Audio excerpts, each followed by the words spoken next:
Hello, Rotterdam. How great to inspire you today. I work in a beautiful place. It's Museum Boijmans Van Beuningen. Of course, I'm fond of museums. I visit museums everywhere in the world. They fascinate me, and it can be a big museum, it can be a small museum, it can be an art museum. You see some of the favorites behind me. The nice thing about museums is that they are about 300 years old. So we have old paramuseums like the Wunderkammer that you see here. It comes from the 17th century. So a connoisseur, a collector, could look into his Wunderkammer and show his taste. It's a great example. And maybe some of you will know the 18th century, great 18th century example of John Soane's museum in London. John Soane was a professor in architecture, and he very much liked to show his students real things. So he took things from the Parthenon in Greece, and he went to Egypt, took things to his home in London, and taught them how to practice architecture. This is one of the best museums there is, still open and still good as it is. You know, a good museum can stay as it is. That's the paramuseum, het pantoffeldiertje. But you can also, a museum can also adjust to its times. And that's what I'm going to elaborate about today with you, because we are in Rotterdam developing a new typology for a museum. Maybe out of coincidence, maybe because of Rotterdam, I don't know. You know probably our rooms. It's a great museum to visit. We have 500 years of design history and 500 years of art history. Beautiful paintings, beautiful works. They are shown in about 80 rooms. The museum in the museum park is really beautiful, and we have quite a growing reputation. We have about, well, it's not about numbers, but we have enough and a big audience. And well, last year there was suddenly a journalist from Le Figaro. They write their paper from Paris, and he was enjoying the visit to Rotterdam. He went back to Paris and he wrote in his newspaper, "The Boijmans, you should go there. It's the Louvre at the Maas, the Louvre at the Meuse." Is it beautiful?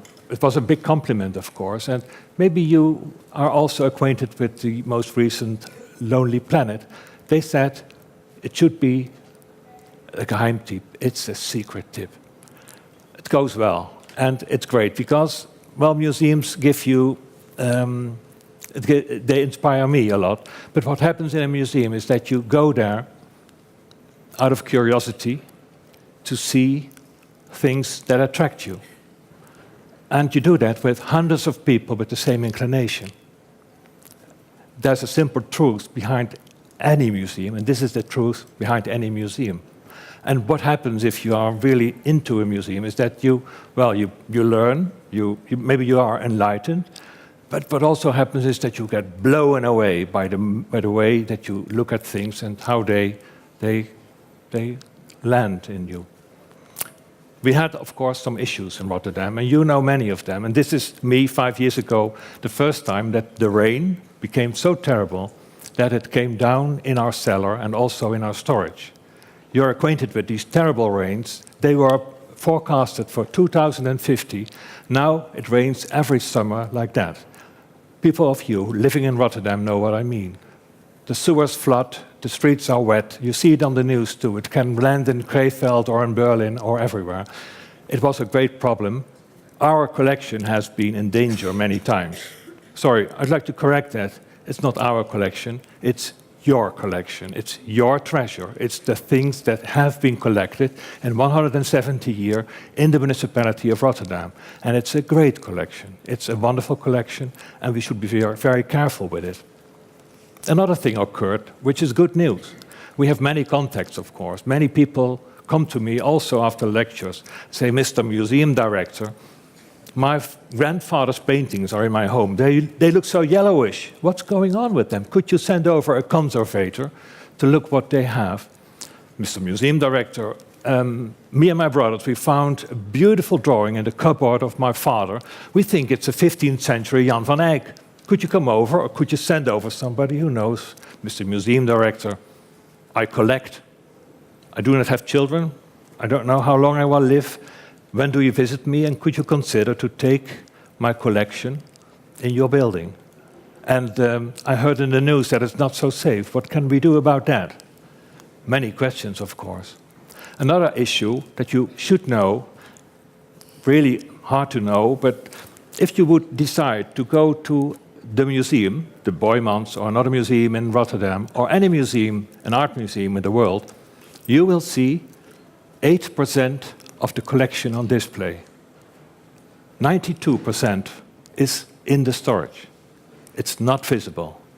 And you know, that is bad news, because what you do not see, well, we have computers, we have files, what you do not see gets out of sight.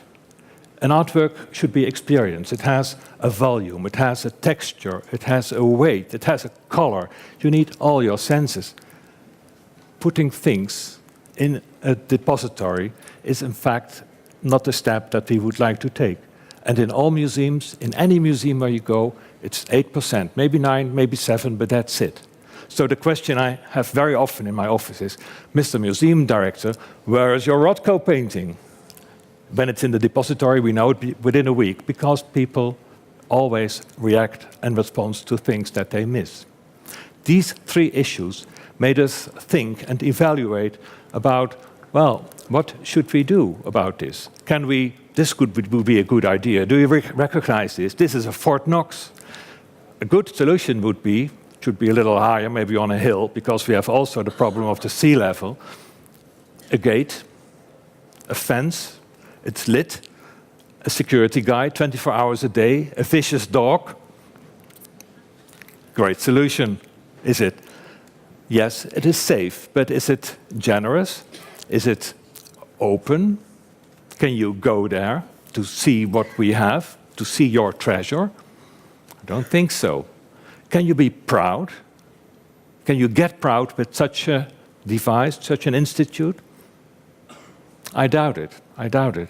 The 14th generation of museum visitor is approaching the museum. We have 39,000 kids a year in the museum. They come from all over Rotterdam. They come from all the schools. They enjoy the museum. This is the 14th generation. And it is so wonderful to tell them what art is and to see how they respond to it and how they relate to an artwork. And, you know, the good news is that the 9th generation is still with us. This is my favorite older lady. She comes at all our openings, and she is always the one who goes to the modern art openings. This is Ugo Rondinone in the museum, and she looks at it, and she is still there. And talking about generations, the secret of the museum in Rotterdam, your museum, this is your property, is that the first Van Gogh was donated to the Rotterdam Museum by 20 friends. And you know, we have 50,000 works, Rubens, Mondrian, John Bock, Oliver Eliasson. Did you see it? It was on this summer. They are all donated, 50,000 gifts. Should they all be in a repository? Should they be somewhere in a depot? I don't think so. Doesn't feel well. And what would Mr. Van Beuningen think about it? And what would Mr. Boijmans think about it? This is not the way to get along with such an important collection.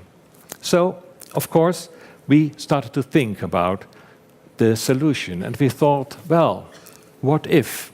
What if we could bring all these shattered collections together in one place, a depot next to the Boijmans? What if we could invite private collectors, so many of them that are already acquainted to the museum, in the same building, and work with them and show their collections to the audience in the open, so not hidden somewhere in another place or in an own cellar, but work in the open.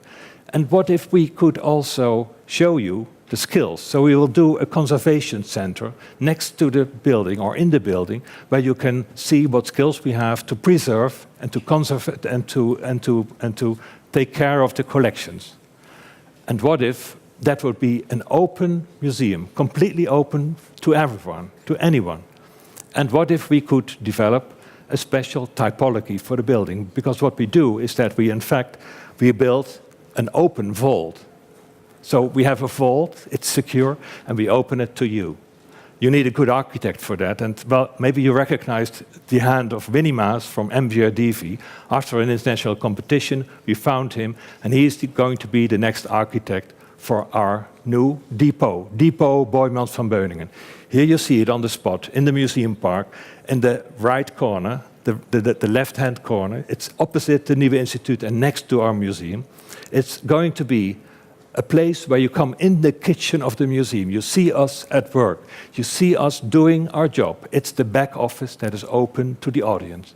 It has never been done. The Louvre, but especially the Victoria and Albert Museum in London, have been with us 3 times now with bigger committees to look what we do, because they think that this could be the next, I'm not allowed to go out of the red dot, but this could be the next step in the typology of museums. And that would be great news. And we just developed it in Rotterdam. The inside, unbelievable, will be 36 meters high. We have everywhere depositories, but also exhibitions of collectors that work with us, because we need to solve this. And this could be the solution. This is the world first that will be copied everywhere. Nice experiment for the center of Rotterdam. This is the way it's going to look. Really, it's an entire mirror, 100% mirror. And well, if you have some feelings like vertigo, this is just the stairway to heaven. You can walk down to, and this is still under construction, design, but it will show the entire collection in glass boxes. It will be a wonderful experience. Whatever you do, when you come, it's great. And just enjoy just the feeling that you will be welcome in such a secret place. And of course, upstairs we have the nicest place to go of Rotterdam. On 36 meters we have a restaurant where you can enjoy your coffees and enjoy what you have seen. You are all welcome.